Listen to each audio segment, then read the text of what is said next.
are listening to the Traditional Outdoors Podcast. Hello, everyone, and thank you for joining us. Real quick, before we get started on the episode today, I do want to take just a few moments to remind everyone that we still have the contest going on for the 5-6 weight fly rod and reel combo. So be sure to get your rating or review or comment for the podcast into iTunes, Stitcher, Podbean, or your favorite platform, and also be sure to email us to let us know that you've completed your review, and we'll hop out and verify that the ID and the review match. Full details on the contest can be found on the website, and there's also going to be a link to the rules in the show notes for this episode as well. And remember, we will be drawing a winner very early next week, so by the time this podcast drops, you'll want to be sure to get out there and get your review in ASAP so that you meet the deadline. The drawing will be done at after midnight on the 14th, so that will be the cutoff for when you need to get your rating or review in. So with that, now on to the podcast. This week, we're going to pick up where we left off in episode 8 in my chat with Thom about our Wyoming adventures.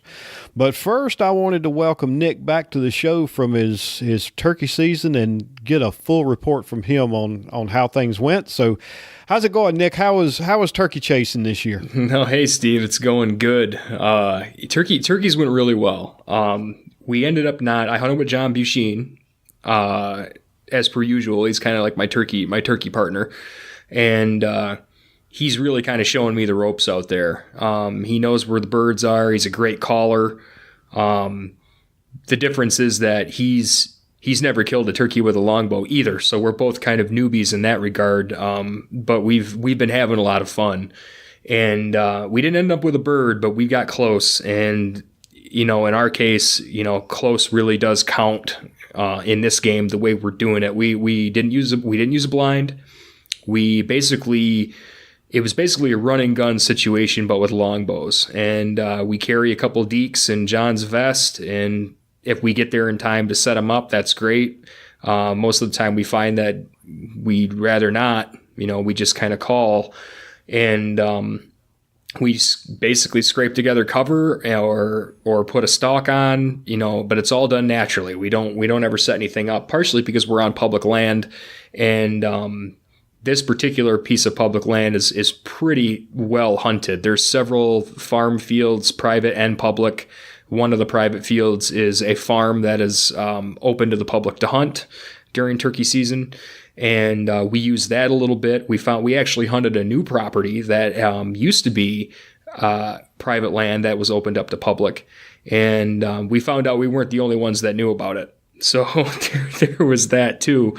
But man, we had a couple great opportunities. And we only had a few days. We hunted together Friday, Saturday. Actually, Friday was the MLA Kids event that we did at Kelloggsville School. So we didn't even get to hunt that day. Right. We dedicated that to the kids, but we put all day Thursday into it, 3 a.m., wake up for me, meeting John out well before light at 5, getting in there and getting set up and calling, finding out where all the birds were off the roost. And then it was a different scenario pretty much every time we went out. So we hit Thursday, we had a break off of it. We hit Saturday morning, and we hit Sunday morning. And Saturday, we had a great opportunity, and I ended up having, we had just after fly down, we had 2 jakes break from the flock. All the other turkeys went north, and I mean, they were hammering right at daybreak with the goblin. And two jakes actually split off because they were tired of getting beat up by the rest of the flock, and they came running right at us, set it up at the base of the field. And we had 1 deke set up. John was able to get 1 deke out there just to, get their attention and distract them. And when they came in behind us, this is kind of a funny story because the jake in the back, one of the jakes ended up right in front of me at about 10 yards. Not even that. It was more like 5 yards. I felt like I could have kicked this thing. I mean, it was right on the edge of the field, and I couldn't do anything about it. We were hunting. There was a bunch of brush around this big 6-foot wide maple. John was on one side, I was on the other. And he couldn't talk to me or see me, and I couldn't talk to him or see him. So he didn't know that I had a Jake in front of me about 6 feet away, and he was looking at the other Jake that was behind him that came running down the hill. Well, the Jakes got kind of spooked because as soon as the one Jake came, the back Jake that John was watching came running down the hill after fly down, this raccoon, crazy raccoon, we call him the bear raccoon, came charging down this tree, and this raccoon was walking like it had a set on him. Like he walked like a bear, and all of a sudden I hear, and it runs after this raccoon, this Jake, and runs into the Jake's tail feathers and knocks it, and the Jake doesn't even care, and he kind of looked at it, and then after that was a little bit weary. And then the raccoon left. We didn't know what that was about, but that kind of set the tone for what happened next. So I'm sitting there with this Jake in front of me, and John starts like moving around, and I couldn't nudge him, or I couldn't. I'm like whispering outside of my mouth, "Stop moving! You're gonna ruin this. You're gonna mess it up. Stop moving!" You know, I wanted the Jake to go out into the field so I could get a shot because I could not draw. He didn't even know that one was there, and he went to draw on the other one. So when he actually moved to try to draw on the other one, he spooked the one in front of me, and then they both took off and putted. So that opportunity was awesome, but it didn't work. The next one, we saw some turkeys in a field, and we knew a way to get in there. And this was around 10, 11 o'clock. And John had actually called his wife, Diane, for dinner, or for lunch. We were going to go try to get lunch together. And we got out and we're like, okay, we're going to go after these turkeys. So he basically said, oh, hold on, we got turkeys. I'll call you in a minute. An hour and a half later, we were still stalking these two birds, or these birds in this field. And it ended up being a really big tom circling around these two hens. And John and I were able to work up the brush line tree by tree and get up to 25 yards, get within 30 yards of this thing. And this huge tom had to have been 22 pounds. Just massive tom, huge beard. He was working and breeding. There was like 3 hens there. And it actually ended with John on his hands and knees on the edge of the field with 2 hens within like 7 yards of him and frozen because he couldn't move. And me on the other side of this bush. And I had to force something. I took one step too far, and that tom picked me off at about 30 yards and decided enough was enough and went trotting back into the woods. But those hunts were just incredible. I mean, all of John's calling was answered. I mean, just waves of gobbling from all over the area. The big thing was just, dealing with other hunters, and that's just what happens on public land. Our final set of the day, we knew where these turkeys were. They had been put to bed, and we set up in that same field I was talking about, but in the opposite corner, in the northern corner, because we knew that's where the turkeys were going. And we got back in the brush. We didn't set up on the field. And it was a hunter's moon. It was super bright, but we didn't even mess with, we didn't turn our headlamps on.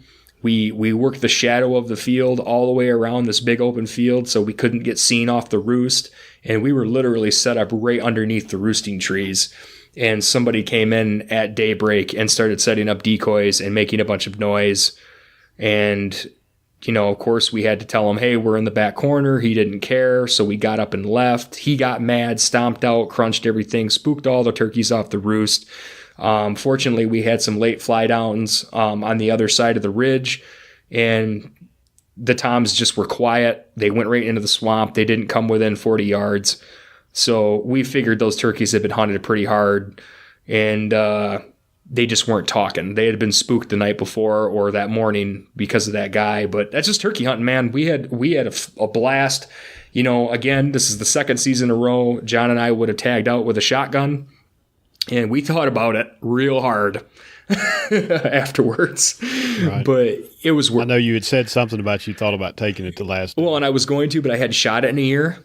So I was like, I don't really want to deal with this. And John said, if John would have decided to go with his shotgun, that would have been a better situation. But we might have to think about it real hard next year, just because maybe we start off with the bow, but the last day we hit it with the shotgun.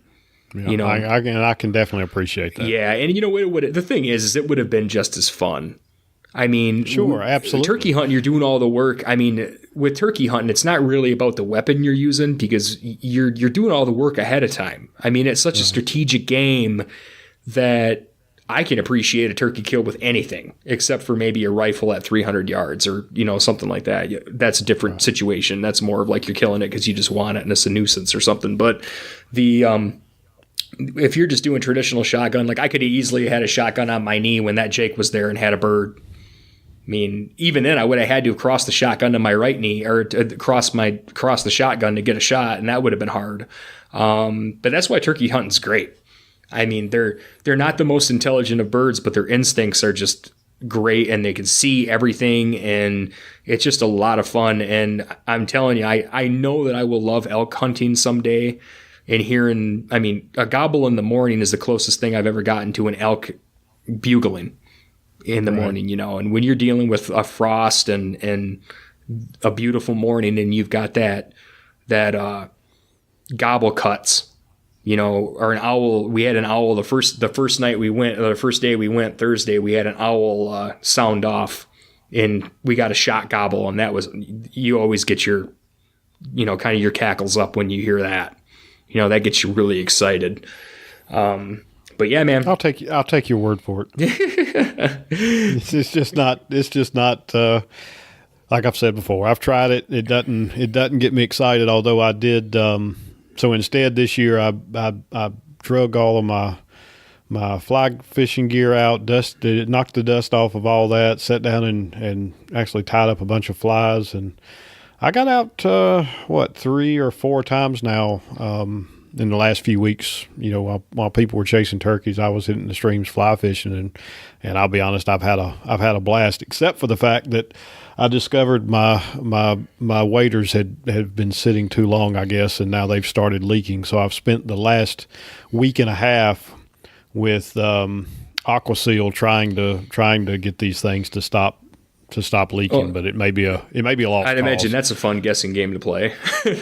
Well, the way I'm doing it is I've turned them inside out and I'm filling up the legs with water so that it builds up the pressure from the what was now the inside because it turned inside out, and I just take a Sharpie and mark the little places where I'm seeing water seep through, and I'm getting there. I want to get to the point where they'll make it through the summer, and then maybe I'll buy another pair this fall or winter. But now it's so warm here, you don't really even need them unless you're fishing some areas like the tailwater, the Chattahoochee River is just right below Lake Lanier. That water is cold. It's cold in August. Oh, geez, so. I can't even imagine. I do have one more thing I wanted to add there. I kind of had a little MacGyver move I'm quite proud of when we were doing. So I know better than a turkey hunt with bright fletching. I know better. But the last day I wanted to hunt with those Ted Judson arrows, those green and yellow ones that a member of the MLA that passed a couple of years ago had made, and his widow had donated them to the MLA, and I won them at auction. And These cedars are beautiful, and I had to hunt with them. I was shooting them so well, so I brought them out the last day. And when we had that stock, I had him on my bow quiver. Well, I usually unstrap my Great Northern quiver when I'm ready to hunt, because I like to keep the bow in my lap, and that kind of gets in the way of it. Well, I couldn't do that. I had to keep it on my bow. Well, I had my old Kuiu mask on, and it has holes in it. Like it's old as hell. I've had that thing for years. So I took the Kuiu face mask off, and it had holes in it, and I just poked another hole in it with my knife, and then cut the laces off my pants at the bottom, and then made a hood and roped it to the bottom of my quiver. And dude, that is the only reason why I got that close to those birds. If I'd have had that quiver on that bow the whole time, I'd have been picked off 20 yards before that. And though the last thing I will say about this, John and I kind of jumped the gun. This is why spot and stalking turkeys is so hard. Those hens were feeding towards us. The turkey started off about 65 yards away. Those hens were feeding toward us, and he was circling the hens because he wanted to breed them. So he kept getting closer, and he looked ridiculous because he was strutting for at least an hour. And total, and he was circling these birds, and he kept moving closer to us, and gradual. Had we made up more ground at the beginning and then slow down at the end, we'd have got a bird because he was feeding right to us. So we had already made a mistake, but I thought we recovered pretty well and we had a great time. So anyway, man, that was my time in the woods, and I understand you got a great interview coming up here. Yes, we're finishing up. So while you were out chasing turkeys, I recorded with Tom Jorgensen a couple of times. It really just took two sessions to kind of catch up on our Wyoming Antelope trip back in 2016, and we got through our bucks on opening day. And then we kind of get into the rest of that trip and some of the other adventures that we managed to get into while we were out there for a week, as well as I think we also get into our plans for this year of going back for mule deer. Awesome. Well, I loved episode 1, and I can't wait to hear you guys talk for episode 2. Well, I'm glad you enjoyed it and glad to have you back. And with that, we'll just kind of flip over and pick up that conversation where it was when Thom and I sat down that second time. So great to have you back, Nick. Thanks, Steve. How's it going, Thom? It's going great. How are you doing these days? I'm actually doing really good. We've got so spring has definitely sprung here in Georgia. Our turkey season has started up. I think I'm not a huge turkey hunter, but I've got 3D shoots going on, and I'm probably going to try to slip out and get in the woods at least once or twice. Really more for looking for some wild hogs on some Georgia public land than turkeys. But you know what? Hey, at least I'm out there, right? The trees have started getting green here. We've got. We're averaging most days in the 60s and 70s. So yeah, things are good with me. Is it still you still getting any snow up where you're at? Yeah, I got a couple inches today, but that's all right. We had some bad thunderstorms, some rough weather early this morning. It woke me up for about 2 seconds, and I went right back to sleep. But yeah, it's no sign of snow here. I think we're pretty much out of the woods in that regard down here. So I feel for you, brother. Well, we're coming up on, it's kind of considered our traditional trout opener, third Saturday of April. It's not too far out. And so I don't know, it's kind of putting a hampering on that idea, kind of like a fair spring day for that event. So hopefully it warms up a little bit. Turkeys, people are getting pretty excited about that. That'll be kicking off here before too long. I'm at the range tonight working on a new arrow, so I'll be focusing all my attention on getting back down for hogs again before too long. So met a heck of a boar out in the woods, and we had a little experience. I want to get back out there and get after him, so getting my stuff ready for that.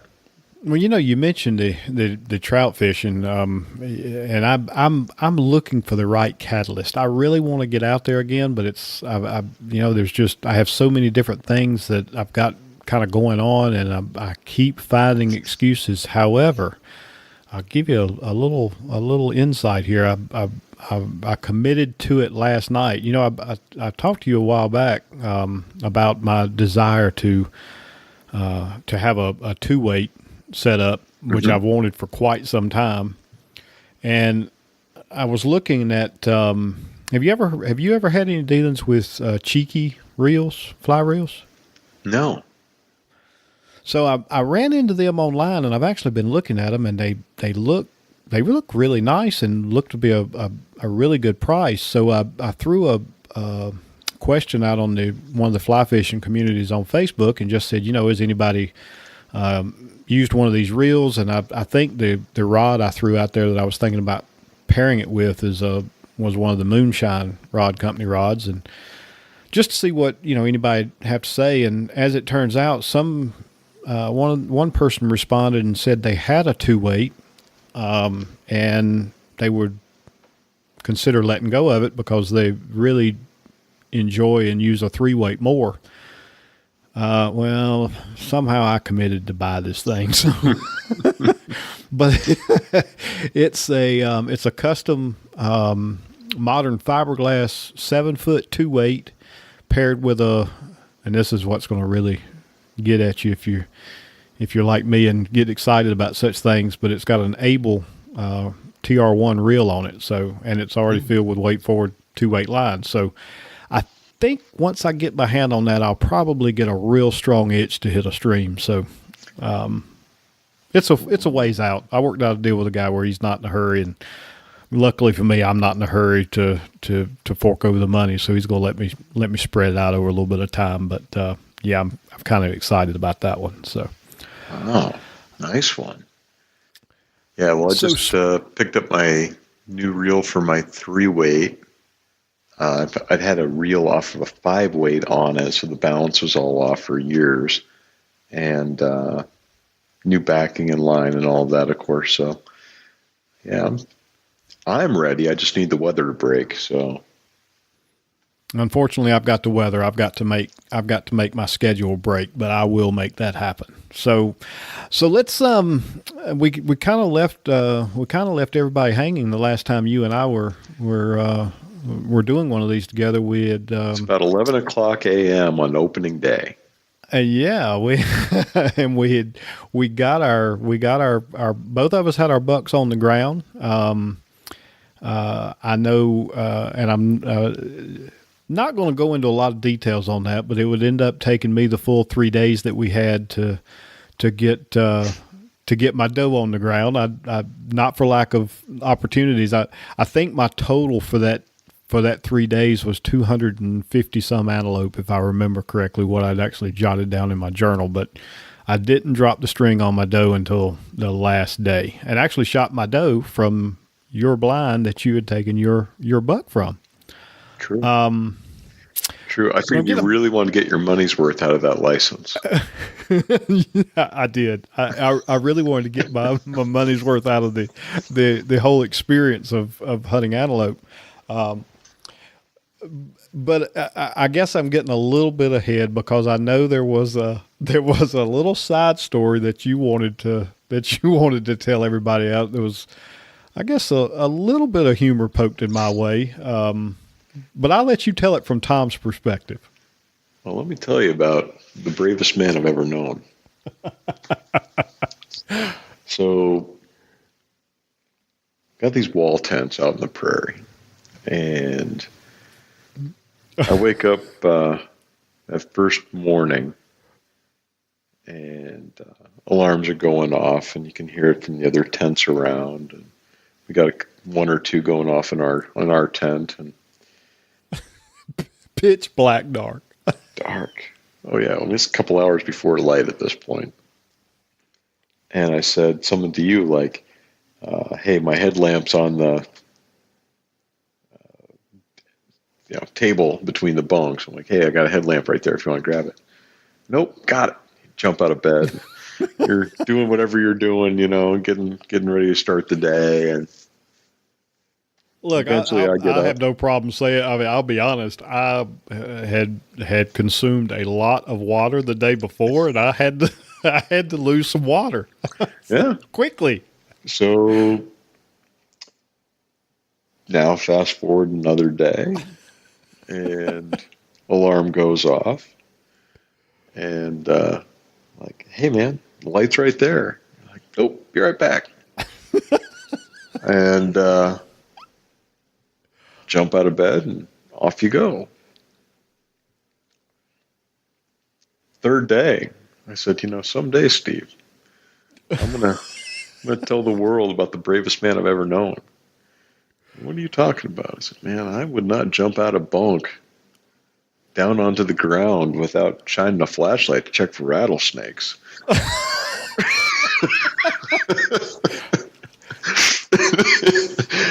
Oh, I'm so glad. Oh, Lori's going to kill me anyway. But anyway, in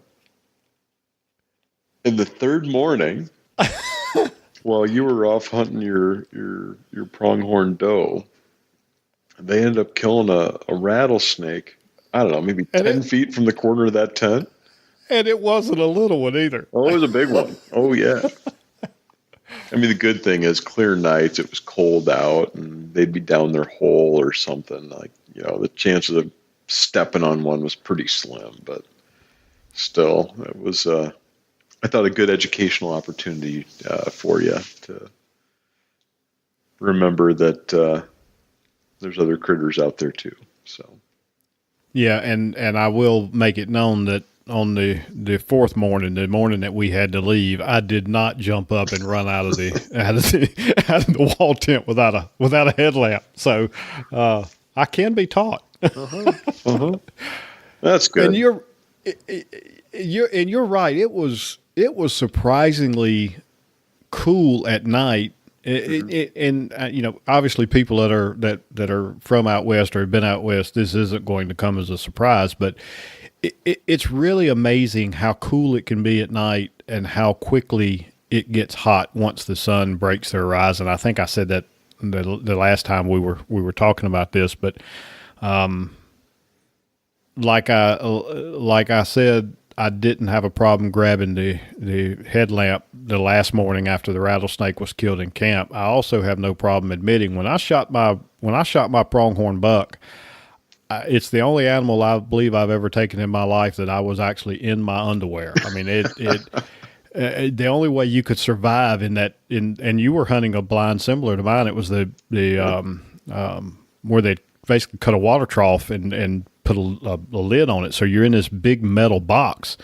And I think both of us had pretty much planned out our hunting clothes were black compression long sleeve shirts and black underwear and black shorts. And dude, anything I could lose in that tent, I mean, in that blind, I lost. It was hot. So yeah. Yes. Okay. So we have our antelopes and we've survived the rattlesnakes in camp. Mm-hmm. So that morning we actually left camp. The first thing that we did was went straight to, was it Sportsman's Warehouse? Was that wasn't that the store that was in Casper? But before that, we had our badger in camp. So we had those mule deer that were in camp. We had the pronghorn there at the edge of camp, and then we had that badger right behind the shower. Remember that? I don't remember that at all. I remember the kit foxes. Yeah. And I remember we saw another badger going out to the blind one morning, but I don't remember the badger in camp. I don't think anybody told me about this one. Really? I could have sworn. I got pictures of it. Yeah, it's right. So I went over to get a shower before we hit the road, and it was drinking out of a mud puddle right behind the shower house. I got a couple good pictures of it, real close. No, that's cool. I don't think I've ever even seen those pictures. You'll have to dig those up and share them with me because I'll send them to you. I missed that story somehow. But we load up the goat hauler, and we head into Casper. I think that was the first. We actually went and grabbed a bite to eat at I don't know, Denny's or something like that. You're right. Yeah, it was a Denny's. Man, good memory. And then we hit Sportsman's Warehouse, and we bought a fishing license, trout license. Yep. We were considering, and you had brought your canvas tent, so we were contemplating even setting up somewhere on national forest land for a night or two.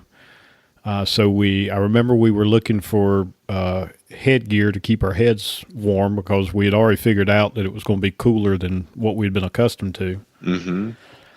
Yeah, August 19th. Yeah. I recall. August 19th. Yep. And I remember walking around the store and looking at all the antelope that just 4 days ahead of that, I was thinking, wow, look at all these big antelope, and they didn't look as large anymore. Is the one thing I remember. Did you have that or no? Yeah, no, yeah, definitely. I mean, we so lucked out. We had a great year. We had a great draw. We were in the right place at the right time. A lot of hunting is putting in a lot of hours and then just being super lucky. And we planned well, but we also, we were in the right place at the right time. And yeah, we totally lucked out. And yeah, looking around that place, grand animals, for sure. And including some incredible ones. I mean, there was probably some bucks pushing 80 inches, but a lot of them weren't. We managed to see a few very respectable muleys while we were out there too. Mm-hmm. Yeah, I remember that first morning riding out to the blind. There were two that were big. I think Cody said one of them was probably pushing 160. I mean, they were nice. They were nice mule deer. Yeah, beautiful animals. So we left camp, and I remember. So I guess I should give a little background here before we go into this next story, because I get to poke a little fun at Thom now. But so we drove. So I drove from Georgia to Indianapolis. You drove from Michigan to Indianapolis, and then we teamed up and we drove from there to Casper, Wyoming. And the short story version of the story, so we can come back to it, we ended up driving up through the Bighorns into Montana, through the Badlands, Black Hills, and drove our way back. And the reason I'm telling you this, that we kind of tag teamed that driving. So I think we were something like 4 hours. One would drive for 4 hours, and then we'd stop somewhere and we'd switch and so forth. So it was a very pleasant drive. I don't think either one of us ever really got. The only time I can ever remember getting tired of driving was that one night that we were trying to get to Mitchell. Yeah. On our way back, but at that point, I think we knew the adventure was over, and that made the drive seem worse than it really was. But so now I got to come back to the drive from Indianapolis to basically to Casper. Okay. Thom had a little town in I guess was that in Montana or Wyoming? Wyoming, right. That I heard, and I'd never heard of this town before, a little town called Ten Sleep, which I've actually heard several times since then, which is really odd because it's a population of 75. It's pretty small. But so Thom, over the course of this 20 hours that I've sat in the car with Thom, I've heard everything about Ten Sleep, why he wants to see it, why it's named Ten Sleep, and so forth. So we had a destination when we left camp from Antelope, but we really didn't have a plan necessarily on getting there. We had our fly rods, we had our flies, now we had a fishing license, and we were going to drive up to and through the Bighorn Mountains to get to this town of Ten Sleep. Mm-hmm. What could go wrong? Oh, well, yeah. And luckily nothing really went wrong. But so here's what I've learned is two warning indicators. One is when Thom pulls out his Gadgeteer Atlas book, and two is when he says, I think I found a shortcut. So we saw some beautiful country driving up through the Bighorns. I remember it was cloudy. It was it was rainy. And I know we kept hoping to see bighorn sheep, which we didn't. We did manage to see some mule deer, but I can't remember the entire path. I do remember we were on a really nice gravel road for probably 20 to 30 miles. We stopped and took a few pictures of the goat hauler out in the middle of the prairie. There is nothing. There's nothing out here. Every now and then up on one of the buttes, you'd see the where they stack the rocks. And I'm not sure if those are for marking boundaries or if they're supposed to be marking some kind of trail, whatever. But you could tell it was definitely, man had been there sometime before us, but there was just not a lot of activity. I don't think we saw met a single car for that entire 20 or 30 miles. And this was the good road, folks. So we pull up on the entrance to the Red Gulch Alkali Road. Now, this is Tom's shortcut. And the first sign you see is, do not proceed. It was something along the lines of not for the ill prepared. I can't remember the exact wording, but, and then there's the signs that say high clearance vehicles only. Mm-hmm. A minivan can qualify as a high clearance vehicle if you're comparing it to a sports car, I guess. So what do you think we spent there, Tom? 5 minutes looking at the map and reading the warning signs and looking at all those nice pictures from the 1940s of the cars stuck in the mud. Yeah. Oh, yeah. We had to really soak it in because clearly they do not want you actually driving on that road.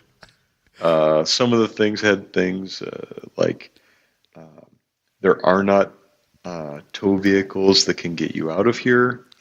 Yep. Your vehicle may be here till spring, which I don't know what the rental rate on that would have been, but what else was on there? High clearance was a big one. Slippery when wet. Do not attempt to pass if it's raining, and it was raining at the time. I think I mentioned that it was cloudy and rainy the whole time we were driving there. Now, one thing I will mention, Steve, with sufficient thrust. A goat hauler does not necessarily not have to be a low clearance vehicle. I mean, you can launch one if you have to. Well, and it's been long enough. They're not going to come after me now. So that's the other good part of this. But I do remember there was some contemplation, and we went through our checklist. We had 150 to 200 pounds. Well, 150, we'll be generous. 150 pounds of fresh antelope meat. We had 2 cases of bottled water. We had a tent. We had sleeping bags. I think we rationalized through this thing and said, hey, we're good. We're good till spring. We're good till spring. And with that, we embarked on this journey. Now, that road was 32 miles, if I remember correctly. Longest 32 miles ever. Yeah, it was a long 32 miles. But so we started out, and it wasn't bad. And somewhere around the 12 to 15 mile mark, it really started getting rough. And I remember we were taking turns watching our cell phones to know how far back we would have to walk to get cell service if we needed to call for help. And I remember there were a few times we stopped and created a plan of attack. Mm-hmm. Well, and then there were the times where I was like, okay, if I let off the throttle here, this is where the goat hauler lives forever. Like, it's never going to move again. And so it was that question of like, okay, well, if we get through that, and then you get to the next spot and you're like, well, we probably can't get back through what we just went through. So hopefully we'll go forward and hope it's not that bad again. And then, and then it would get worse. Yeah, we definitely had several point of no returns that we, I think there was 4 or 5 point of no returns. Now, it probably should be said, like, we're healthy guys, prime of our lives, had good hiking boots. We could have walked back out. I mean, for all the really bad things that could have happened, it wasn't like we didn't know the situation we were putting ourselves in. And in a day, we could have walked 32 miles and been back out. So, I mean, it wasn't like we were in serious peril, right? I mean, I don't think we should act like we're too cavalier about the situation we were embarking. No, and I would say yeah, I mean, we had, I truly believe we had everything we needed to survive. Obviously, it wasn't, I don't know when the first snowfall occurs in that area, but it wasn't that cold. We had plenty of time for something like that. It was around 3:00. Didn't it snow that day? It did snow that day. Not there. We ran into some snow after we got out of there and started going back up into some of the higher elevations. Okay. But there, no, we just had the misting rain. And I remember, I want to say it was like either the second or third point of no return. It dawned on me, and I think I actually told you, God, I hope they don't have GPS tracking on this minivan, since it was a rental. But we saw a ton of mule deer. Oh yeah. There was and I can't remember, was that a gold eagle? Mm-hmm. I think it was a gold eagle that we actually got the photos of. Big one, sage close. Grouse. Right, yeah. Right. And I don't think we didn't see any elk. And I only remember until we actually exited that Red Gulch, I think we encountered one other car the whole way. So in fact, that was a Jeep, and they looked at us like we'd lost our minds. Yeah. Well, now, and rightfully so. Just before that, I'd seen that moose. Oh yeah, that's right. Huge bull moose. Picked him off at like a mile. Like the eyes were on at that point. And so it's an area that, I mean, I think the entire limited draw for a moose tag is like 1. And here's this amazing, just giant bull moose. And we crushed it over, it was like another hill or two later. And we bump into that Jeep. And I'm trying to play it all cool, right? I roll the window down. They're looking at us like, what is the goat hauler doing up here? They have the like super ratchet jack thing, winches front and back, roof carrier. Oh yeah, it was definitely a couple of Go Jeep guys. Well, but it was loaded with hunting gear. Right. So, I mean, that was their vehicle to get back into the backcountry. Like, hey, if I roll this over, it'll be okay. I can roll it back over and get back out. I mean, that was a serious endeavor for them. You could tell.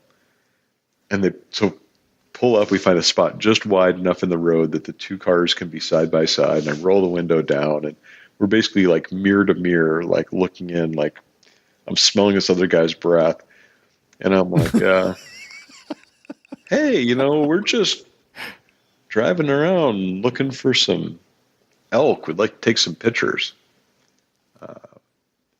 He's like, oh, so you guys aren't hunting? Like, nope, not hunting at all, like trying to play it off. And the guide's so funny. He looks straight down at the middle of the driver door. I forgot that you'd stuck the magnetic sticker on the door. Oh, for Simply Traditional. That's right. Hunting, fishing, articles.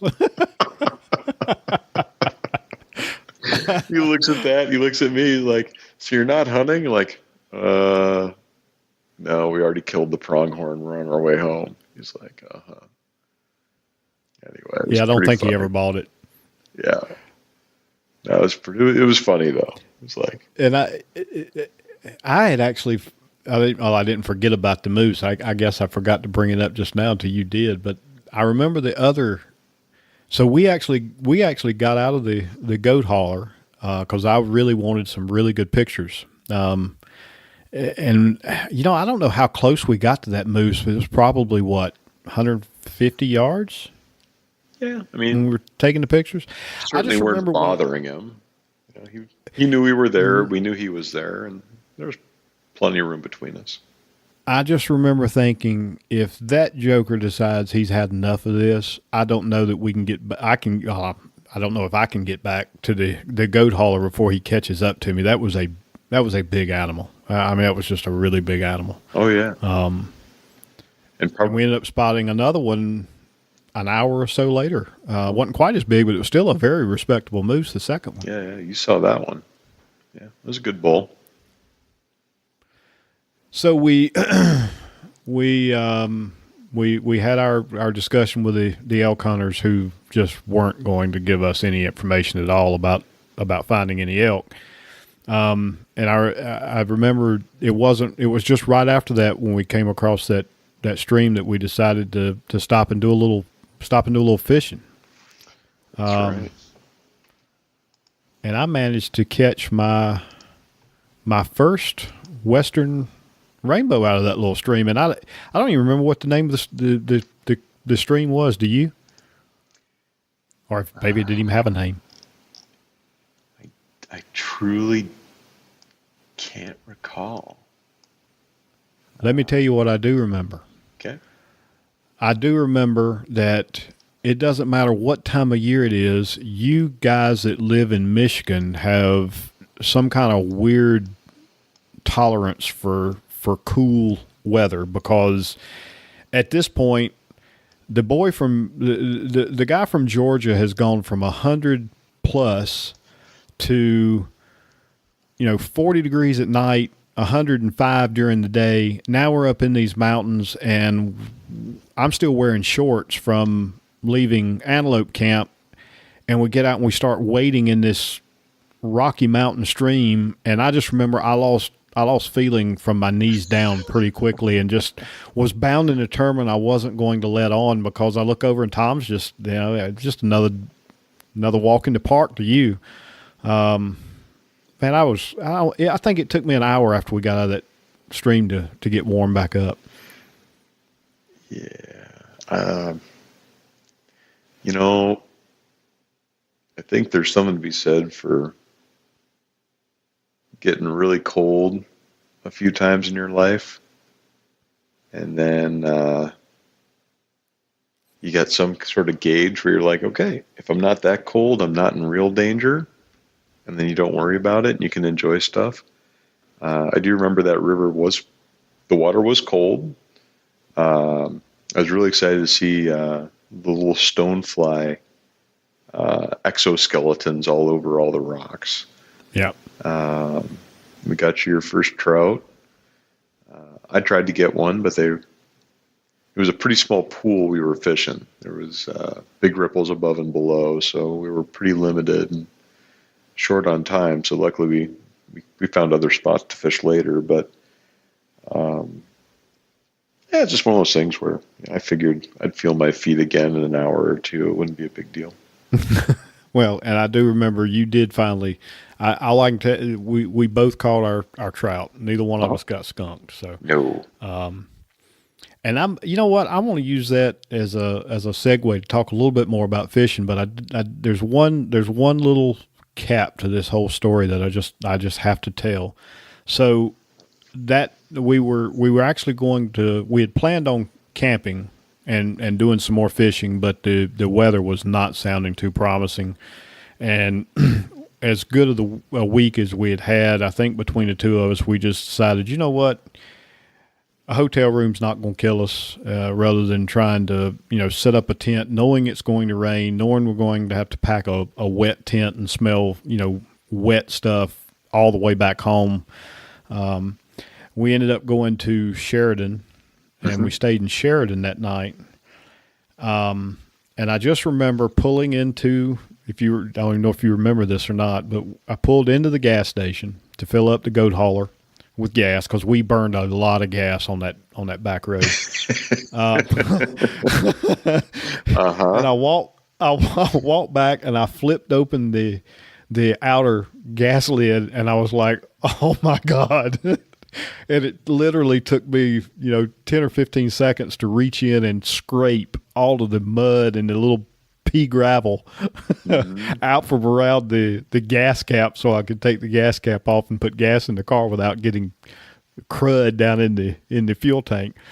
And I think that was the second time I said, God, I hope they don't have GPS tracking on this vehicle.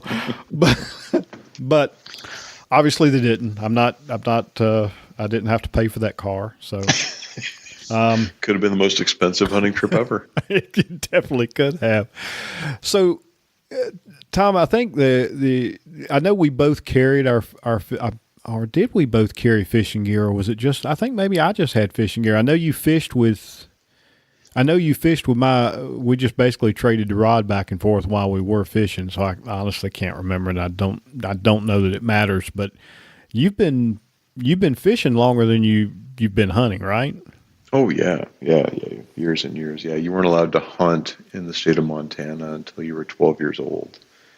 So probably about 12 years before that. So how'd you get started fishing? What's your first memory of catching a fish? First memory of fishing. First one that really stands out was I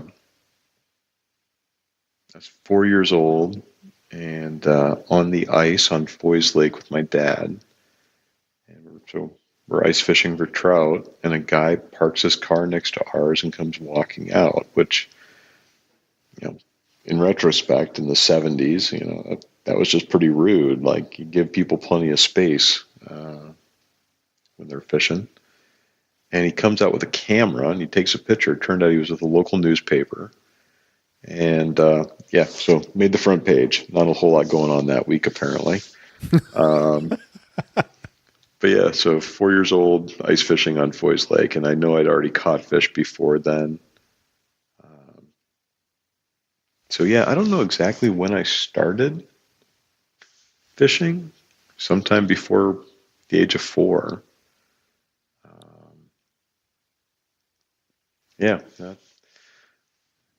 Definitely remember catching fish out of that. I don't know if it was that same winter or not, but been fishing a long time. I've never had the opportunity to try ice fishing, but that kind of goes back to what I was talking about just a few minutes ago about that whole cold thing. But I think I'll have to try it one day. But my first was, and I honestly don't remember, and don't think I probably did go fishing that early. It was probably more like, I don't know, 6, 7, 8 years old, but my first recollection was fishing with Zebco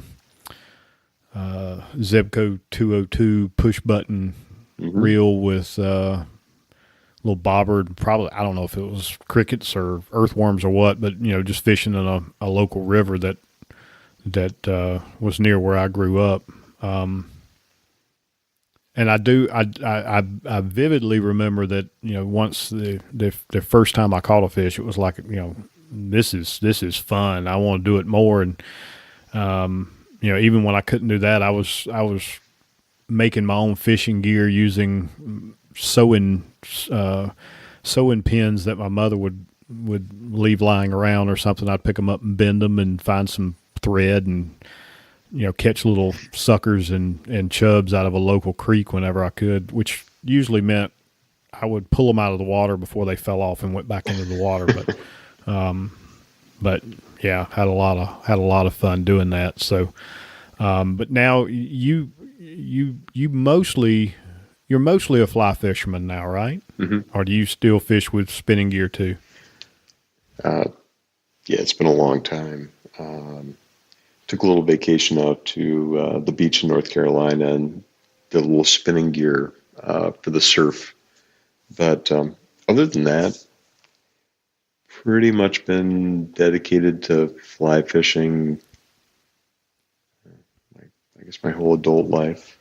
I've had a few occasions where I picked up a spinning rod, but it's not like I have anything against it.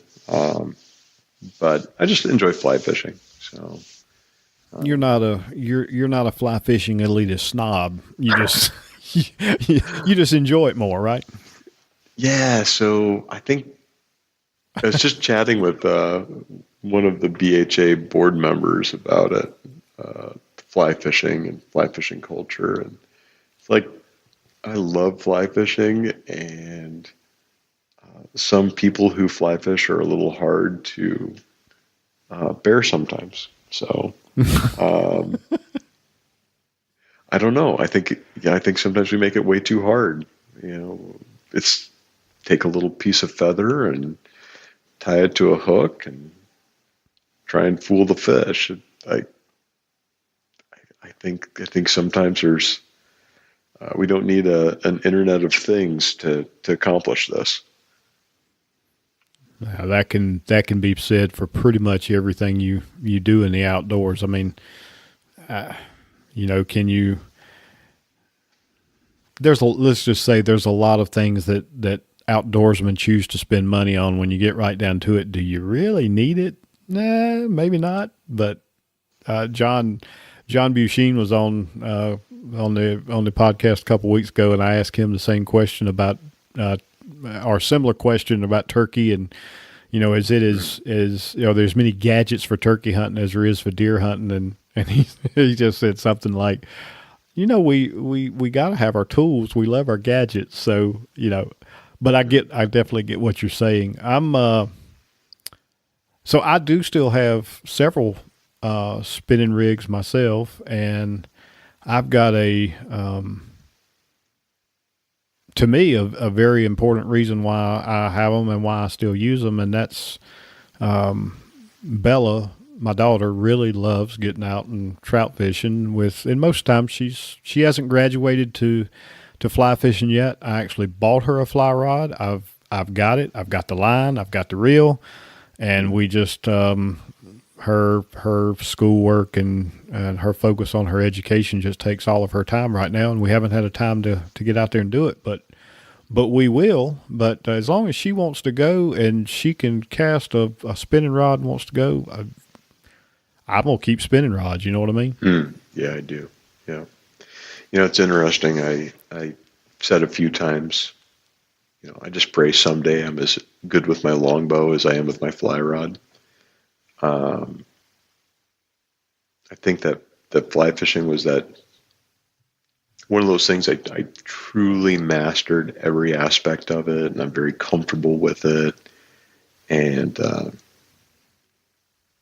I hit a point. I had a great day, and I kind of thought to myself, I'm like, okay, you know what, Tom, you've done everything you've set out to do with a flat rod, right?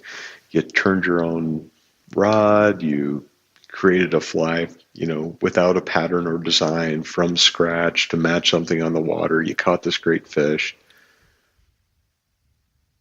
Now what do you do? And for a number of years, I did not go fly fishing unless somebody said to me, like, oh, you fly fish? I've always wanted to. It's like, okay. And came up with a little program, like, okay, we'll do some casting in the side yard. We'll talk about bugs a little bit. Like, it's kind of like a 2-day thing, right? 1 day of prep, a few weeks to practice, and then take somebody fishing. And I found that, what I really loved was helping somebody catch their first trout. It's far more rewarding than any trout I can catch for myself at this point.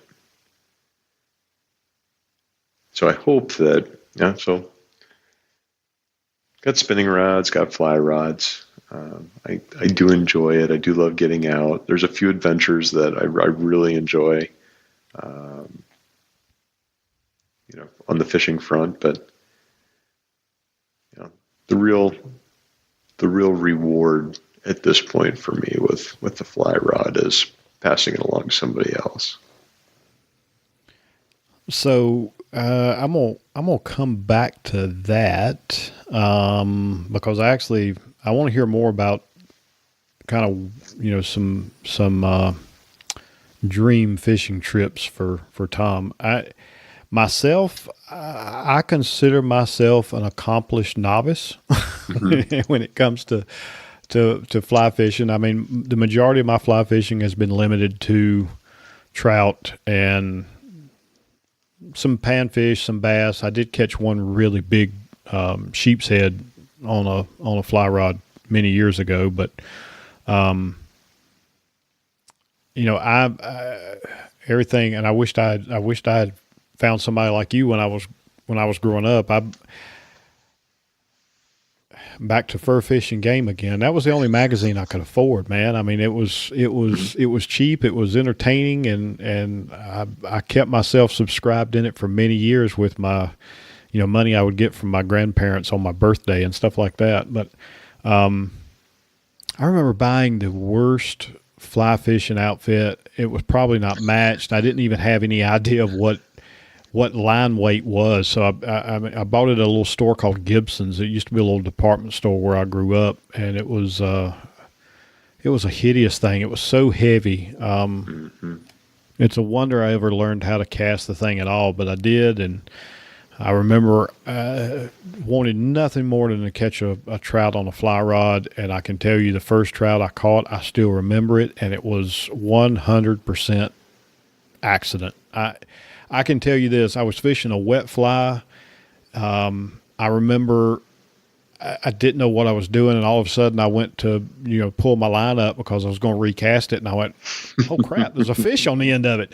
And that was my first trout with a fly rod, but I was definitely hooked, and I've caught a lot of them since then, but I'm definitely not in the position that it sounds like you've gotten to, because I love doing it. I have tied a lot of flies myself. Even sold quite a few in years past. Never done the rod building thing though. That's never been something. I probably would if I had the opportunity, but it's never something I wanted to go out and kind of teach myself or learn how to do.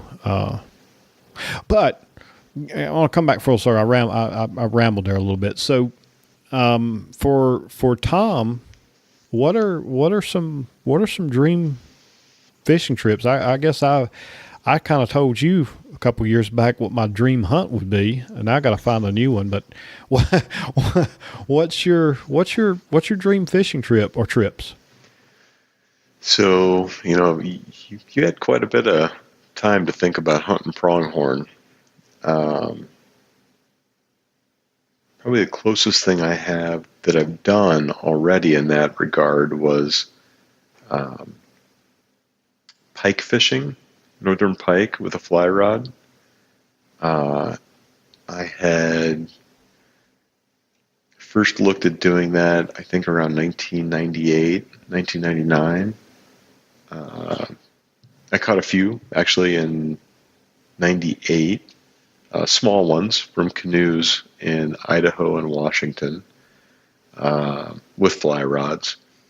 But I kept hearing about these giant pike in the Arctic Circle, and it took a number of years, so something like 16 years later, 17 years later, I bumped into a guy who had been up several times fly fishing for trophy northerns, and it was pretty funny. It was an interesting chit chat, talking about, I fished for this and I fished for that and I fished this river and I fished that river, and we're kind of going back and forth. And he's like, well, I bet I've done something you've never done. I've caught a pike on a fly rod. And I'm like, yeah, I've caught a few. And he's like, let me show you some pictures. And sure enough, I mean, the story he told, and we booked up the trip. We ended up, flying up to the Arctic Circle, and spent a few days. And he'd said something like, yeah, you catch 100 fish a day, and you just try and pull your fly away from the little ones. You don't want to touch anything under 5 pounds. Like it's more trouble than it's worth. And, you're really looking for 40 inchers, and it ended up being exactly what he said. I mean, I was blown away, and we had a great trip. Days were super long, and you go out and start fishing early in the morning and be into them all day. And I'm sure I caught in the ballpark of 100 pike a day. I think around 7, over 40 inches. Just incredible. So, you had your pronghorn thing. For me, pike was that for a long time. Pike on a fly rod. I love the big toothy monsters. Um, I just love their voracious attack, especially on topwater flies. So, that for me was just incredible. Uh, and he asked me later if I wanted to go back, and I said no. I think that was the perfect trip, and I'll go fish for a lot of other things, but I don't think I'll go back for pike. I can't imagine anything ever being better. It's kind of like our pronghorn trip, right? I was just getting ready to say that. Needing to do it again. Just it was so perfect. Why mess with it? And I haven't ruled it out yet, but I would have to agree with you right now. It's just not something that I'm kind of like you in a lot of ways. It was like that hunt was just, we're going to have a hard time topping it. I'll be honest. That was just a great hunt. Yeah. A great adventure from start to finish. The hunting was kind of like a bonus to me, but, so yeah, I get that. So since you've done your pike, is there something else on your list? All right. So barracuda, I've always wanted to catch a barracuda on a fly. So that's very high. That's my number one. Like, I will get to that. Peacock bass. Like, I grew up watching bass fishing on Saturday mornings. Right. And every once in a while there'd be a segment about peacock bass, and they've always fascinated me. So I'd be interested in doing that. Give me a call if you're interested. Looked at some trips to like trout in New Zealand or Argentina. Never done it. It's fascinating. It's taipan, the one from Mongolia, the biggest trout. That's interesting. Probably the next thing that I will, kind of exotic thing I'll go after will be barramundi in Australia. So I've got a hunt scheduled for next summer, and basically they're in all the river channels in the hunting area. So you're going to try to get a little fishing in while you're out there hunting too. Yeah, so as a kid, we call it a cast and blast. There was a great pond, a backwater with brook trout right next to where we camped for elk hunting. So the cast and blast. So this would be longbow hunting. So there's no blast, but. Yeah, I want to try and catch some of these. See what they're all about. Very cool. Yeah. Very cool. You got anything on your list? Yeah, I do have a few on my list. They're probably going to seem a little boring compared to that list, but I want to catch salmon. I've never had a chance to catch one. Really? Nope. And I figure that's. I know where I can go and do that now, so it's just a matter of getting it scheduled. I just go visit my good friend Thom. Yeah. The other two that I guess I've wanted to catch for a long time, and I've just never had a chance. I'm actually kind of hoping to do the same thing as you and make it part of a hunt. But grayling and Dolly Varden. Oh yeah. Would like to catch both of those, but I would have to say salmon is probably at the top of the list. The other two would be, again, if I got a chance to go hunt in an area that had them, I'd like to pursue them with a fly rod. I think everybody should catch at least one Arctic grayling with a fly rod. I mean, if you're a backwoods sort, like, you should catch one. I was lucky. I don't know if they still have them in Montana at this point or not, but we did have some small high elevation populations available back then. And Dolly Varden, man, I've got some great stories about them. I've checked the nomenclature. Sometimes they were called dollies, and sometimes they were called bull trout. They're definitely char family. Right. But yeah, boy, you be doing some fishing with a streamer, and something comes after your streamer, and then something comes after the thing coming after your streamer, and you're like, it's on. It's bull trout time. Neat fish. Yeah, beautiful. Well, we'll have to get one or two of those penciled in sometime soon, just because if I didn't learn anything else from the Antelope experience, it is if you don't make a plan, you'll end up realizing it's been 34 years. Yeah.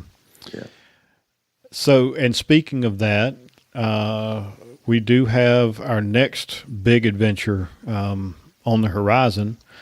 We came back from the, and you may have actually already been doing this, but I'll say I came back from the antelope hunt in 2016, and I think one of the very first things I did was put in for preference points for mule deer and elk in Wyoming. But so right now our plan is for mule deer back in Wyoming come last of August, 1st of September of this year.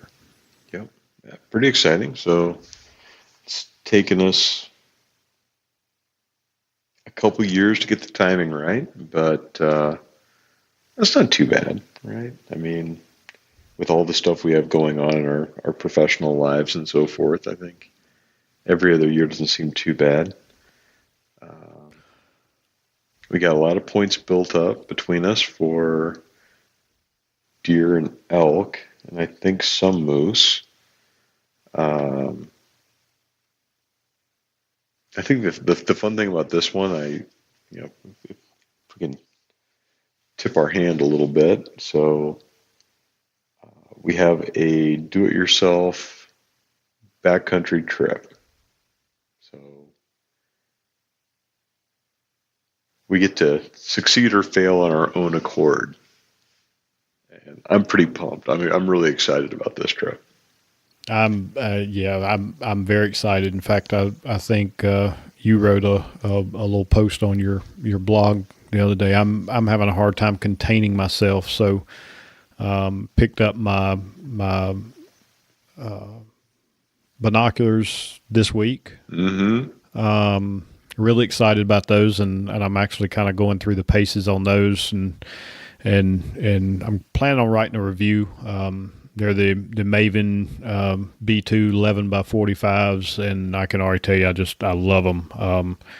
So yeah, and sleeping gear and clothing, already started buying some of that I know, because I think when we were doing our preliminary online scouting, we're pretty much looking at somewhere between 6 and 10 miles from where we'll park the vehicle as far as where we're actually planning to hike into. Is that do I remember correctly there?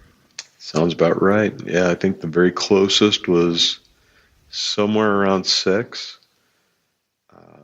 And then the big question kind of turns into, what other people are in there and what the human impact is. Just how far we'll need to go to get away from that. So, yeah, should be a whole lot of fun. Well, I think what we probably should do, Tom, is, and I've been writing some things on some articles on my website, and I know you've got some out there as well, but maybe sometime in the next month or two we can collaborate, just plan on actually getting together on a podcast to kind of talk about, we could talk about everything from equipment choices, the what, when, and why, and so forth. And again, without giving away, too much information, kind of, talking about what our plan is, because my plan is right now that I will be carrying, the recording equipment, at least a recorder, so that we can actually record some of these while we're in the backcountry, which I think would, be pretty cool, and possibly some video too, but we'll see how that plays out. So, I think that'd be good for people kind of like me that, this is a completely new adventure. I've never done it before. So what better way to help others than kind of go through the steps that you're going through and maybe help them avoid some of the pitfalls that I'm sure we may encounter along the way. Yeah, it sounds like a great idea. I'd be very happy to help with that. Yeah, let's do it. Well, good deal. Well, Thom, I think we're probably at a good place to wrap this one up. Thank you again for hopping on here with me tonight. We're going to have to figure out a way to get the timing right to get me, you, and Nick on here all at once. And I'm actively working. I've got a few guests lined up. Just got to get the time right to get them on the show, and maybe if depending on how the chips lay there, it may be something that either you want to join in, or maybe it's something that Nick may not be so interested in, and you can step in and help me out with that interview. So I'm sure people will be hearing from you again real soon. Oh, I'd be happy to. Let me know. Like I said, whenever the schedule works out, I'd love to join in and participate. So sounds like fun. All right, man. Well, thank you again so much. And with that, we will call it a night and wrap this one up. So long, everyone.